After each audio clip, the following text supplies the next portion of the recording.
Hello बच्चों, अभी तक हम ट्रिग्नोमेट्री के कितने टॉपिक पढ़ चुके हैं उसके बारे में मैं आपको बताती हूँ।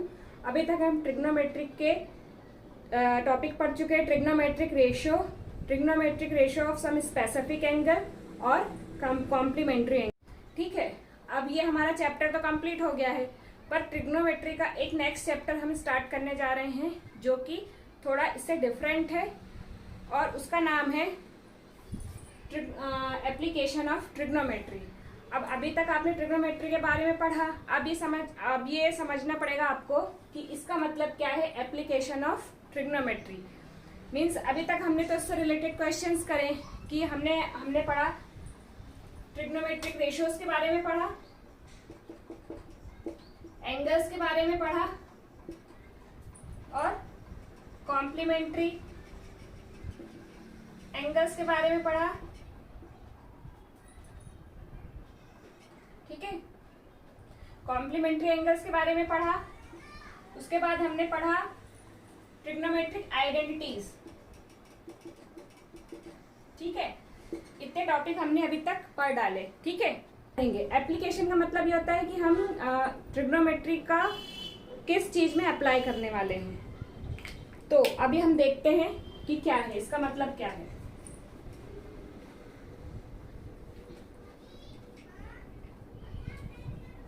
ट्रिग्नोमेट्री मीन्स आप समझ गए होंगे, राइट एंगल ट्राइंगल के बारे में हम बात कर रहे हैं। ठीक है,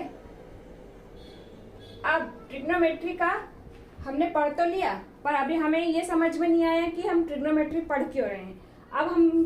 अब हमें ये समझ में आएगा कि हमने ट्रिग्नोमेट्री पढ़ा क्या, उसका यूज कहाँ है। तो अब जैसे कोई बिल्डिंग है, ठीक है, और एक पॉइंट है यहाँ पर। ठीक है,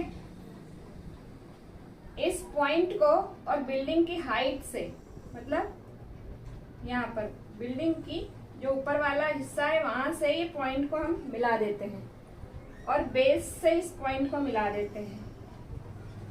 ठीक है, हमने मिला दिया तो हमें एक राइट एंगल ट्राइंगल जैसा मिल जाएगा। अब अगर हम इस बिल्डिंग की हाइट h मान ले, क्या हम बिल्डिंग की हाइट ऐसे नाप सकते हैं कि क्या बिल्डिंग की हाइट को हम या किसी भी चीज से नाप सकते हैं? तो वो पॉसिबल नहीं है। तो इसलिए हमने इसको क्या कर लिया, h मान लिया। पर अगर हम किसी बिल्डिंग के बेस से, अगर ये पॉइंट है, उसका डिस्टेंस हमने जैसे 20 मीटर ले लिया और हमें एंगल दे दिया यहाँ पर मान लो 30 डिग्री, तो यहाँ पर हम क्या करेंगे, यहाँ पर हमारा ट्रिग्नोमेट्री यूज होगा। ठीक है, कैसे यूज होगा? यहाँ पर हमें क्या दिया हुआ है, परपेंडिकुलर दिया हुआ है। सॉरी, परपेंडिकुलर हमने हाइट, परपेंडिकुलर क्या है हमारे पास, हाइट को हमने परपेंडिकुलर ले लिया है और बेस क्या है हमारे पास, BC, जो कि 20 मीटर है।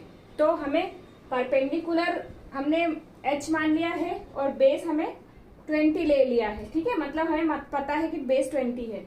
तो यहाँ पर परपेंडिकुलर अपॉन बेस किसमें होता है, tan थीटा में। ठीक है, तो ये tan थीटा हमारे पास 30 डिग्री हो गया, परपेंडिकुलर हमारे पास h हो गया और बेस हमारे पास 20 हो गया।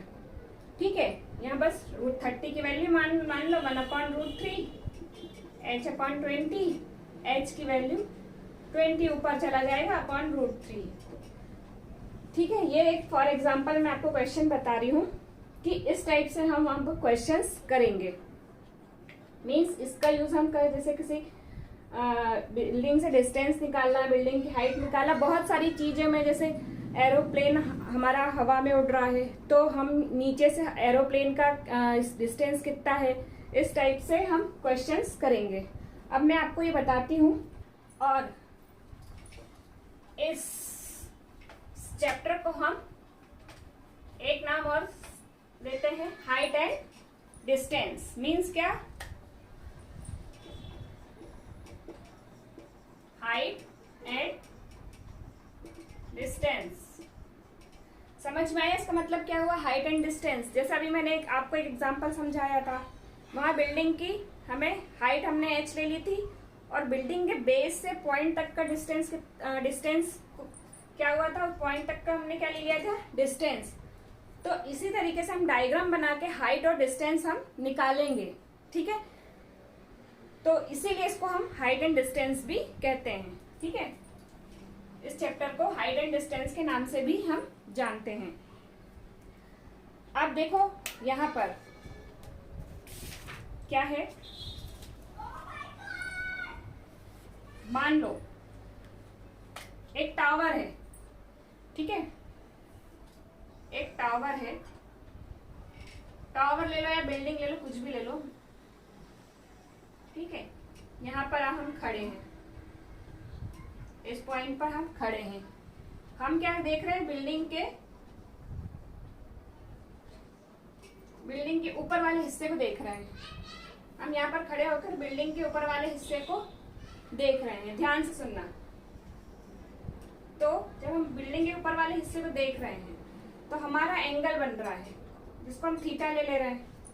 ये हमारा हाइट है और ये हमारा पॉइंट का बिल्डिंग के बेस से डिस्टेंस है, ठीक है।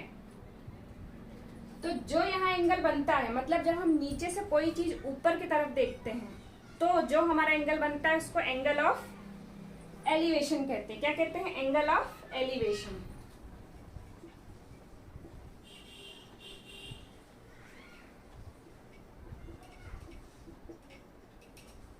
ये जो एंगल बन रहा है,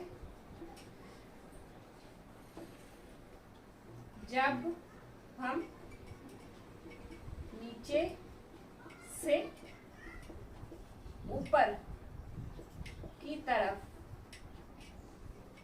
देखते हैं, ये हिंदी में नोट करा रहे हो आप, हिंदी में नोट। मैं क्या आदमी जैसा बना देती हूँ तो आप करने में आसानी, ठीक है।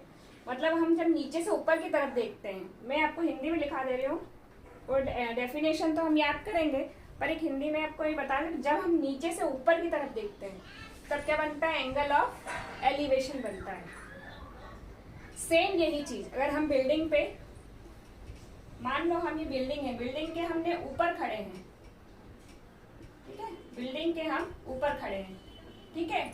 और बिल्डिंग के ऊपर से हम जमीन पर किसी पॉइंट पर, ऊपर से हम जमीन पर किसी पॉइंट पर देखेंगे, मतलब यहां से हमने यहां देखा तो यहां एक हॉरिजॉन्टल लाइन खींचेंगे, ठीक है। ये ऐसे डैश डैश करके एक लाइन खींचेंगे। तो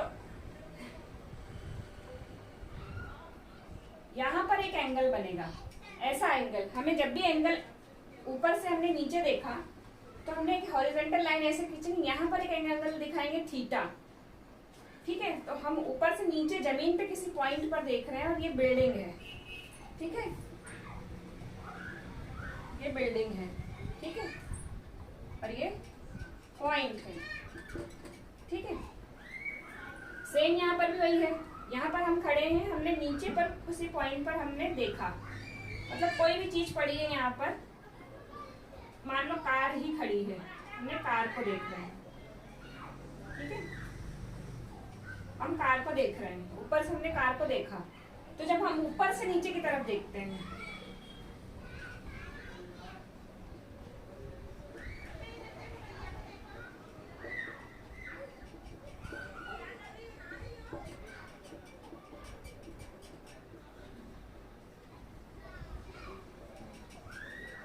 तब एंगल ऑफ क्या बनता है,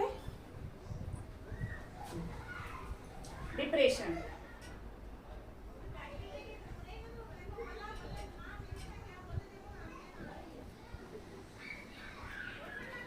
ये चीज ध्यान रखो क्योंकि ये चीज बहुत समझ में आनी चाहिए, तभी हम क्वेश्चंस कर पाएंगे। एक बार मैं रिपीट करती हूँ, जब हम ऊपर से नीचे से ऊपर देखते हैं तो एंगल ऑफ एलिवेशन बनता है, और जब हम ऊपर से नीचे देखते हैं तो एंगल ऑफ डिप्रेशन बनता है। अब ये एंगल ऑफ एलिवेशन है, एंगल ऑफ डिप्रेशन में मैं आपको बताती हूँ क्या होता है।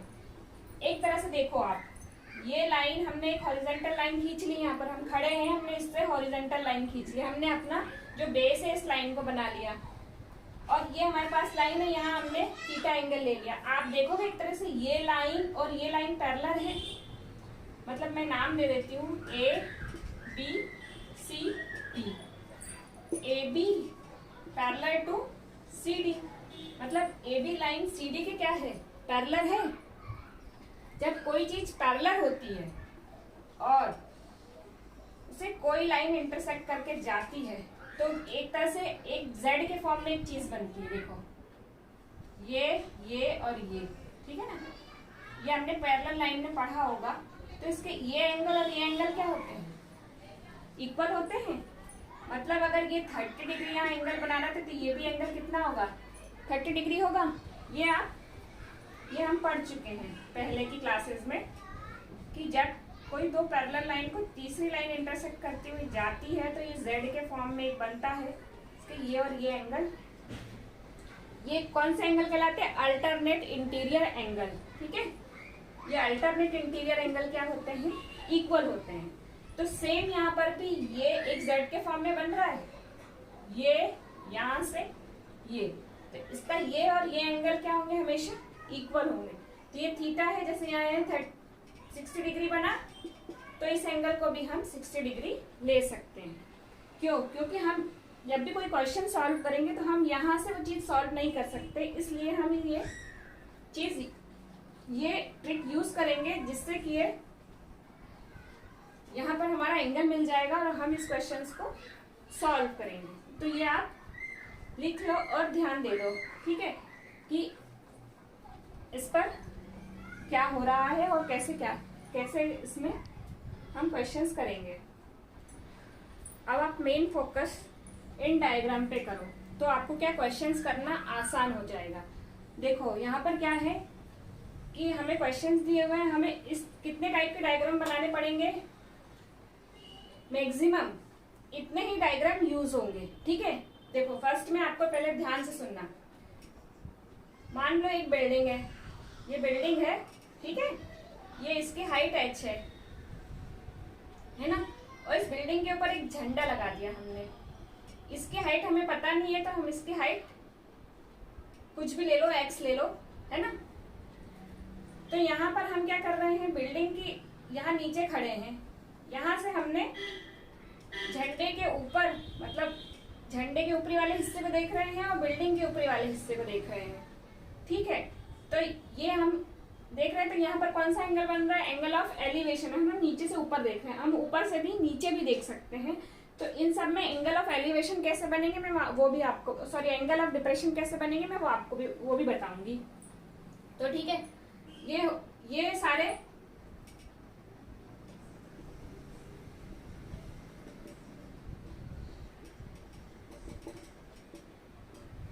मतलब फर्स्ट, मतलब ये डायग्राम देखो, ये इस टाइप का कोई डायग्राम हमें मिलेगा बनाने के लिए। सेकंड हमारे पास ये है, इसमें देखो क्या है, हम एक पॉइंट है, 2 पॉइंट है यहाँ जमीन पर, है ना। मान लो हम एक पहले पॉइंट से, फर्स्ट पॉइंट से हम P1 दे रहे हैं। फर्स्ट पॉइंट से हमने आगे बिल्डिंग को देखा, फिर वो फिर हमने 3 मीटर और चले, फिर हमने बिल्डिंग को देखा। तो ये हम 3 मीटर डिस्टेंस चले, ये यहाँ से यहाँ का डिस्टेंस हम x मान लेंगे, यहाँ से यहाँ का हम h मान लेंगे। ठीक है, यहाँ ऊपर देख रहे हैं। तो सेकंड टाइप का डायग्राम ये है। फर्स्ट टाइप मतलब एक डायग्राम इस टाइप का बन सकता है, दूसरा डायग्राम इस टाइप का बन सकता है।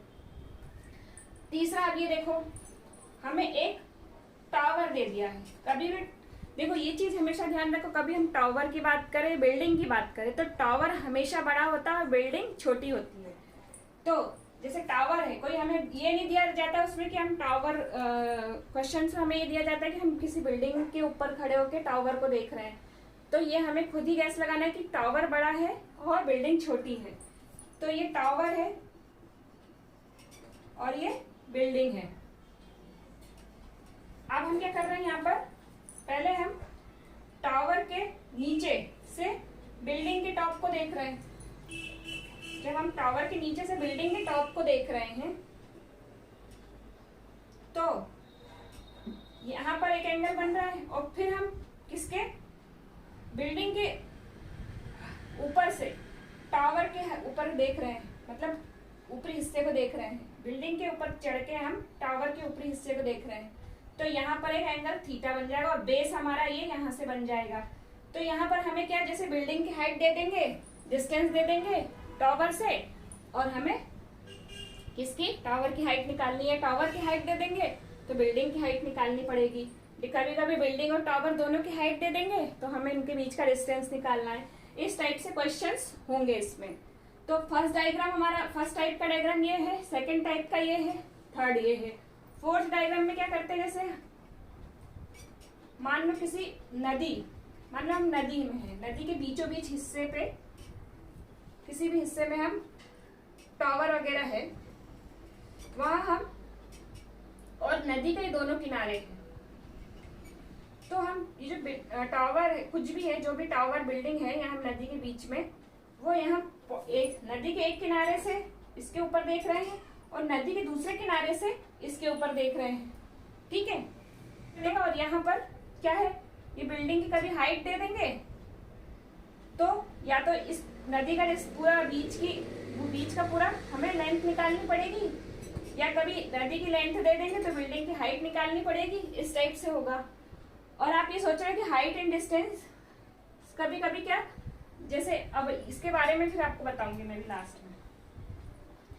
ये हो थर्ड टाइप, फोर्थ टाइप का डायग्राम ये हो गया। फिफ्थ टाइप का डायग्राम देखो, इसमें क्या है, हमें कभी कभी बिल्डिंग, दो बिल्डिंग दे दी, ठीक है, दोनों बिल्डिंग के टॉप से, इस बिल्डिंग के मतलब यहाँ बिल्डिंग के यहाँ नीचे से हम इसके टॉप पर देख रहे हैं, और इस बिल्डिंग के नीचे से इस बिल्डिंग के टॉप को देख रहे हैं, ठीक है ना। तो यहाँ हमने खड़े होके जब इस बिल्डिंग के टॉप पे देख रहे हैं तो यहाँ फाई एंगल बन रहा है, और यहाँ पर इस खड़े होके हम इस बिल्डिंग के टॉप पे देख रहे हैं तो थीटा एंगल बन रहा है। तो यहाँ पर कभी क्या करेंगे, वही चीज जो टावर और हाइट में होती, एक बिल्डिंग की हाइट दे देंगे, दूसरी बिल्डिंग की हाइट हमको निकालनी है, या तो दोनों बिल्डिंग का डिस्टेंस निकालना पड़ेगा, या तो एक बिल्डिंग की हाइट दे देंगे, दूसरी बिल्डिंग की हाइट निकालनी पड़ेगी। तो इस टाइप से फोर्थ टाइप का डायग्राम है, सॉरी फिफ्थ टाइप का। अब ये सबसे फर्स्ट डायग्राम मैंने जो आपको एग्जांपल में बताया था वो ये है, ठीक है। अक्सर इसमें हमें क्या, आप सोच रहे हो हाइट और डिस्टेंस ही हम निकालते हैं। कभी कभी क्या होता है, मान लो ये बिल्डिंग है ना, और ये पॉइंट है, और हमने ये सीढ़ी लगा दी यहाँ पे बिल्डिंग के, मान लो ये खिड़की है बिल्डिंग की, बिल्डिंग की खिड़की पे हमने ये सीढ़ी लगा दी, हमें बिल्डिंग की हाइट दी हुई है, और इस पॉइंट से बिल्डिंग के बेस से डिस्टेंस दिया हुआ है, और एंगल दिया हुआ है। मान लो डिस्टेंस नहीं दिया, या तो हाइट दी होगी या डिस्टेंस दिया होगा, मान लो हमें हाइट नहीं दी, और कह देंगे कि ये सीढ़ी है, इसके आप लेंथ निकालो, ठीक है। तो आपको क्या करना पड़ेगा, यहाँ पर सीढ़ी की लेंथ निकालनी पड़ेगी। तो जैसे हमारे यहाँ पर बेस हो जाएगा और ये क्या हो जाएगा, हाइपोटेनियस। तो बेस और हाइपोटेनियस किस में लगता है, कॉस थीटा में। तो ये इस टाइप से हम ये डायग्राम भी फर्स्ट डायग्राम तो यही है जो मैंने आपको बताया था। तो जो डायग्राम है, जो पूरा हमारा जो ये जो एक्सरसाइज है वो इन्हीं डायग्राम पर है, यूज करके फिर हम ये एक्सरसाइज करेंगे। तो ये डायग्राम आपको याद होने चाहिए, और मेरे ख्याल से इन डायग्राम्स को आप कॉपी में नोट कर लीजिए। ये अभी हमने एंगल ऑफ इन्हीं में हमने अभी एंगल ऑफ एलिवेशन पढ़ा, अब इन्हीं में मैं आपको एंगल ऑफ डिप्रेशन कैसे बनता है वो बताऊंगी। अभी मैंने एंगल ऑफ एलिवेशन के बारे में बताया था, अब मैं आपको एंगल ऑफ डिप्रेशन के बारे में बता रही हूँ, ठीक है। अब जैसे जो मैंने फर्स्ट डायग्राम बनाया, इसमें अगर हम ऊपर से नीचे की तरफ देख रहे हैं तो हमेशा ये देखना कि जेड कहाँ बन रहा है। मैंने कहा था ना, जहां आप खड़े हो वहां से एक हॉरिजॉन्टल लाइन लो, वो आपका बेस हो जाएगा। तो ये यहाँ से जेड ये बन रहा है, ठीक है। तो ये जेड बन रहा है, तो ये अगर हम फाई लेंगे तो ये हमारा पूरा फाई होगा। अब यहाँ पर ये देखो, ये जेड बन रहा है, तो ये थीटा है, तो ये हमारा क्या होगा, थीटा, ठीक है। तो जब हमारा एंगल ऑफ डिप्रेशन बनेगा तब हम इस तरीके से क्वेश्चन को सॉल्व करेंगे। अब सेम हम यहाँ पर देखो, यहाँ पर जब हम यहाँ खड़े हैं तो ये हमारा बेस ले लिया, इसको हमने हॉरिजॉन्टल लाइन खींच के, अब जेड देखो किसमें बन रहा है, ये यहाँ से ये और ये, तो ये हमारा थीटा हो गया, ठीक है। अब यहाँ पर भी देखो जेड कहाँ बन रहा है, ये, और ये फाइव हो गया। ठीक है, सेम इसमें देखो हमने वही किया, ऊपर खड़े, जस्ट इसमें यही होगा कि नीचे से ऊपर और ऊपर से नीचे देखा। अब ये हमें यहाँ अब हमें ये इमेजिन करना है कि हम ऊपर से नीचे देख रहे हैं। तो ये हमने ये जेड हमारा ये बना, तो ये हमने कौन सा एंगल लिया जो जेड बना है, ये हमने थीटा लिया है, तो ये भी थीटा हो जाएगा। अब दूसरा देखो, ये वाला एंगल हमने क्या लिया है, ये फाइव, तो ये यहां से ये फाइव है, तो ये क्या होगा, फाइव होगा। सेम यहाँ पर देखो, ये z बन रहा है यहाँ पे, तो ये हम थीटा ले रहे हैं, तो ये हमारा थीटा हो जाएगा। यहाँ पर देखो थोड़ा उल्टा z बनेगा, तो ये फाइव लिया, तो ये भी फाइव होगा। अब यहाँ पर ये दो बिल्डिंग है, यहाँ खड़े हैं हम, यहाँ से हमने ये लाइन खींची। अब z देखो कहाँ बन रहा है, ये और ये, तो यहाँ हमने फाइव लिया, तो ये हमारा क्या होगा, फाइव होगा। अब इसमें देखो कैसे z बन रहा है, अब ये देखो कैसे z बन रहा है, ये थीटा लिया, तो ये भी थीटा। तो ये इसलिए हम करते हैं क्योंकि हम ऊपर खड़े होके हम क्या यहाँ से हम ये क्वेश्चंस नहीं सॉल्व कर सकते, इसलिए हम ये चीज करके यहाँ पर करते हैं, और इससे हमारे क्या क्वेश्चन सॉल्व करना आसान हो जाएगा। तो आपने ये देखा होगा कि ट्रिग्नोमेट्री का यूज किस में हो रहा है, हाइट और डिस्टेंस और लेंथ निकालने में। जैसे सीढ़ी की लेंथ निकाली हमने, बिल्डिंग की हाइट निकाली, और किसी भी चीज का डिस्टेंस निकाला, किसी भी मतलब दो बिल्डिंग का डिस्टेंस निकाला बीच का, तो इस चीज में हमारा ट्रिग्नोमेट्री का यूज होता है। इसलिए इस चैप्टर का नाम लिखा है एप्लीकेशन ऑफ ट्रिग्नोमेट्री। ठीक है, और इसे हम हाइट एंड डिस्टेंस भी कहते हैं इस चैप्टर को। और मेनली आप ये देखना कि इन डायग्राम का ही यूज होता है, और इन डायग्राम को आप रफली कॉपी में लिख लीजिए और याद कर लीजिए। जब आप क्वेश्चंस पढ़ेंगे तो आपको अपने आप समझ में आएगा कि इनमें से कौन सा डायग्राम बन रहा है। ठीक है, अभी मैं आपको एक दो क्वेश्चंस करवाती हूँ जिससे आपको थोड़ा क्लियर हो जाएगा। ये एंगल ऑफ एलिवेशन और एंगल ऑफ डिप्रेशन की जो आप डेफिनेशन है आप बुक में दी है, आप उसमें से देख लीजिएगा। ठीक है, मैं आपको एक क्वेश्चंस कराती हूँ।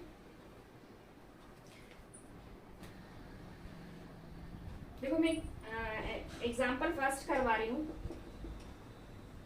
ठीक है, इसमें आप देखो